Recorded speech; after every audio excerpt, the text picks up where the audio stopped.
What's up, everybody, and welcome back to Fireside Giants. I'm your host, Anthony Rivardo, joined by my drunken co-host, Alex Wilson, having a great time on vacation. Today, we're going to be talking about the 2023 NFL Draft once again and taking a look at the center position. We know that's a position of need for the Giants. Jon Feliciano had his good moments during the 2022 regular season, absolutely, but he is an aging veteran, and he's going to be an unrestricted free agent this offseason. So, is it a guarantee that he comes back? No, absolutely not. What will the Giants do at the center position? Well, we're here to discuss a possibility to answer that question, and it will come in the way of John Michael Schmitz in the second round of this year's draft. So we're going to go ahead and discuss what he could bring to the table for the Giants, but before we do, make sure to leave a like if you enjoy, subscribe to the channel if you're new, and ring the bell so you don't miss an episode. But without further ado, Alex, how are you doing today, my friend? I am doing fantastic. Was I a little intoxicated yesterday? Yes. We're not. Today I'm full of aqua. I'm full of water. Got a big guy right here. So I'm feeling very hydrated, ready to go. Talk about a big center who, when he came out of the womb, and I'll give Anthony the credit for this joke because we kind of were piggybacking on this joke before the episode started. But when this guy came out the womb, they were like, "Is it a boy? Is it a girl?" And they're like, "No. This is a center. This is a freaking future center in the NFL. This guy is an absolute tank of a human being." If you watch the clips on Twitter of him, people just bounce. Like, they touch him and they just go, it's almost like he's like the opposite end of a magnet. Like, you touch him and you just go flying in the other direction. He is one physical specimen, to say the very least. This is a big boy. He's also a little bit older at 24 years old. He's going to be a 24-year-old rookie. So definitely has a little bit more age to him, but he is ready for the NFL, guys. This is a player coming from Minnesota. He's a senior from the Big Ten. And he projects to be a starting center at the NFL. Now, the Giants, as we talked about yesterday, have really lacked in attributing capital assets toward several positions over the past couple of years, notably linebacker. You could even say, I mean, they've invested in the receiver position, maybe some back end cornerback spots. Bradbury, Dory Jackson. Nonetheless, guard maybe. There are positions that the Giants have not necessarily given their all toward. Linebacker being one of them, and center is the other one. So, when you look at this position, we've been kind of going through this Russian roulette of who can step up and play center for us. Nick Gates seemingly was a long-term solution until the leg injury, but he was always like kind of iffy about it. We weren't sure if he was a long-term solution. Then you of course have Billy Price, who didn't last more than a year with us, and then you went Jon Feliciano, who was okay at times. He was inconsistent. If the Giants want to lock down the center position, we've seen what great centers can do for a team. Look at Jason Kelce. Now, having a Jason Kelce is a rarity. Not every team has a player like that. Most 99% of teams don't have Jason Kelce's. But if you can find a legitimate, strong center that can be a solution for a very long time, it can add a ton of value to a team. And I think that this guy, John Michael Schmitz, is really quality. He's like the epitome of quality at that position. He was born to be a center, as we said before.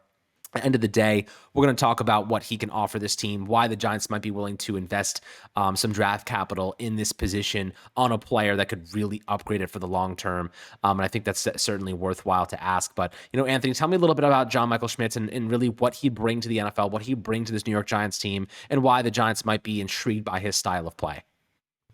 Yeah, listen, I mean, this is kind of one of those situations where value meets need, right? Like, the Giants have a huge need at the center position, and John Michael Schmitz, while he's not going to be a first-round pick, most likely, you look at all the mock drafts, you look at the projections for him, he's a second-round pick, a day two guy. But for the Giants in need of a center, I mean, this is who you want to target because he's a bona fide starter. Now, one of the knocks on him is that he is a 24-year-old rookie. He's going to be 24 in his first season of his NFL career, making him older than Evan Neal, who will be entering his second season at 22 years old. So, fifth-year senior out of Minnesota, John Michael Schmitz. But again, 6'4", 320 pounds. You said it, Alex. He's built to play that center position. And when you watch him play and you read every review that every analyst has, this guy is kind of a sure thing. Like, there's no doubt he's going to be a quality NFL player at the center position.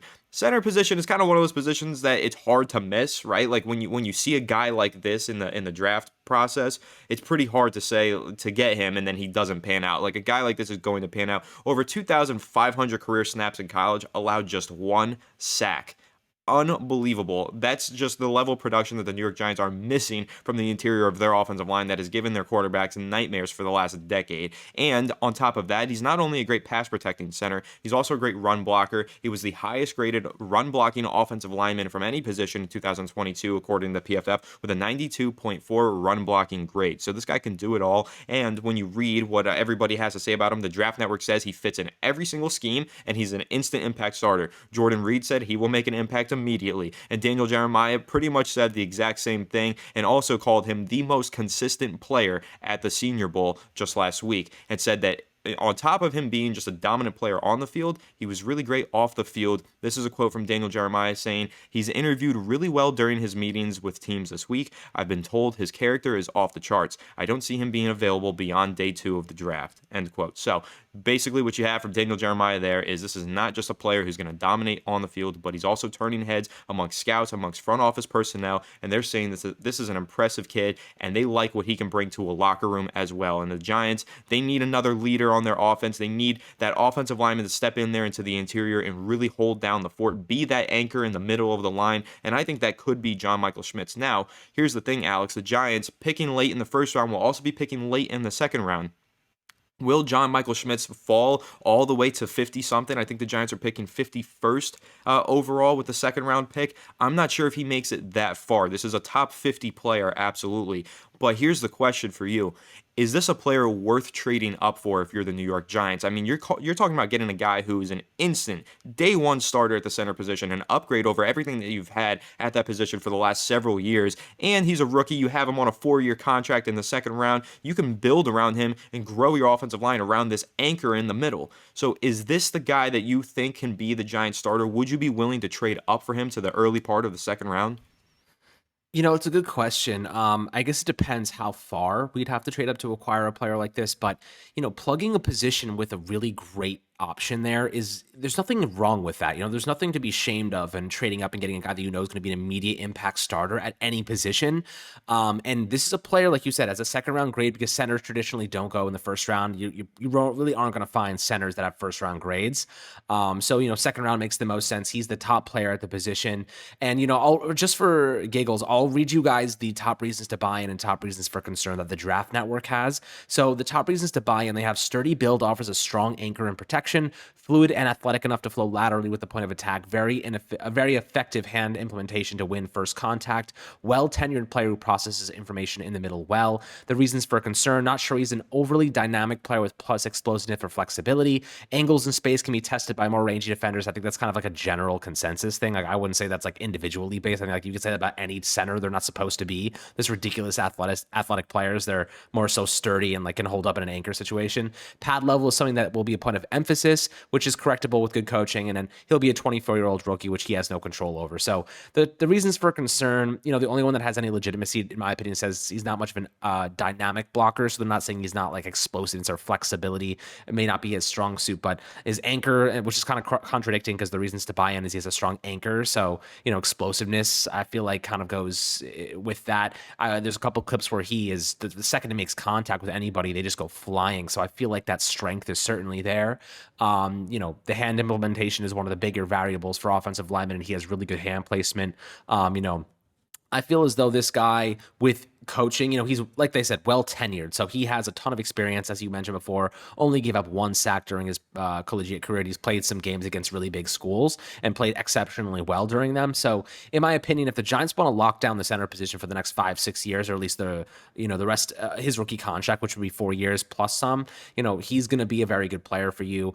Maybe they go in the direction of just, spending a cheap amount of money on a player like Feliciano, or maybe they just have Feliciano and Knicks competing at center again, which I could see happening.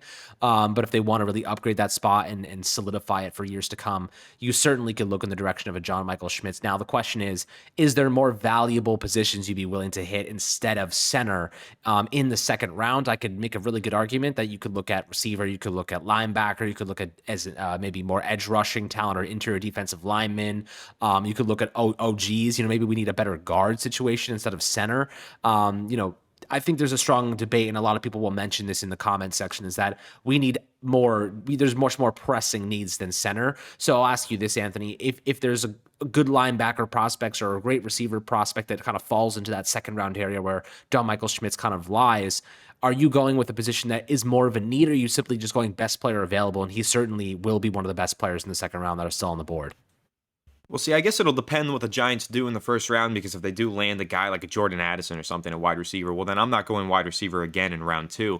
But my question is really, when I'm looking at all of these guys that would be on the board in round 2, whether we're talking about some of the linebackers or cornerbacks, because maybe you could say that linebacker and corner are definitely more pressing needs for the Giants, right?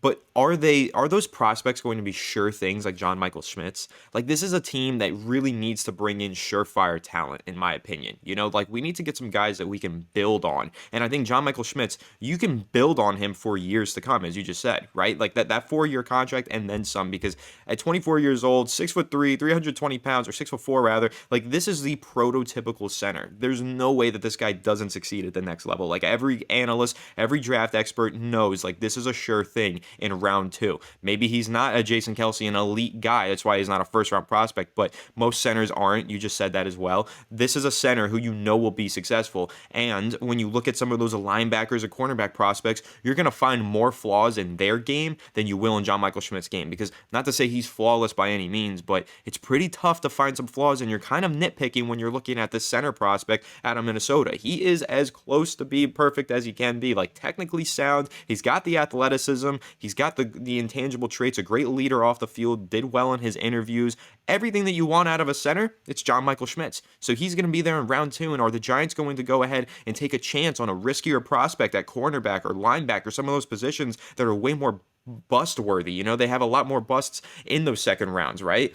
Or are you just going to take that safe, bona fide starting center, that safe pick in round 2 with John Michael Schmitz? Me personally, I'm going to go ahead and take the safe pick. I think that the Giants have to get their offensive line right. We're talking about Daniel Jones, Saquon Barkley, extending these guys. You're not maximizing the value of those big-time contracts that you're handing out to Jones and Barkley unless you get a good offensive line in front of them. And for me, when I see a sure thing like John Michael Schmitz sitting on the board in the second round, I'm going ahead and I'm grabbing him. I'm throwing him right into the center of this offensive line, and I'm letting him get to work, because that is what the Giants need. They need surefire, proven talent. Again, 5th-year senior. Like, this is a proven talent at this point. You mentioned he's tenured. So I'm going with the center in this case over anybody else if he's on the board. But again, I don't know if he will be on the board. This might be a player that the Giants have to consider trading up for.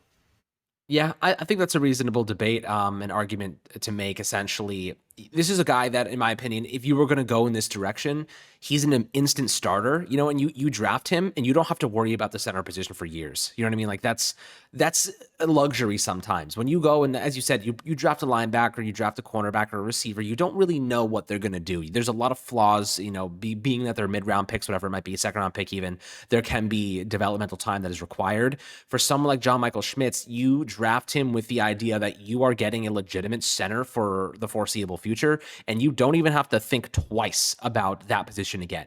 And he's cheap as a second round pick, and you can allocate that money towards left guard or whatever it might be. So I think that's a good argument to make. I think that's reasonable. But, guys, I'd love to hear your perspectives below in the YouTube comments, because at the end of the day, sometimes you have to go in the direction of, we know this guy's going to be good. We know he's going to be an instant starter, and we don't have to worry over, we just need to plug this position with talent and hope that they develop into something good. So it's definitely a good argument, a good debate to have amongst yourselves in the comment section. Obviously, we'll tune in as well, and we'll give our thoughts below, but always happy to hear your opinions and narratives down below. So appreciate all the love. Make sure to like and subscribe below on the YouTube section, and of course on Apple and Spotify. Hope you have a fantastic rest of your day, and we'll catch you guys on the next Fireside Giants episode.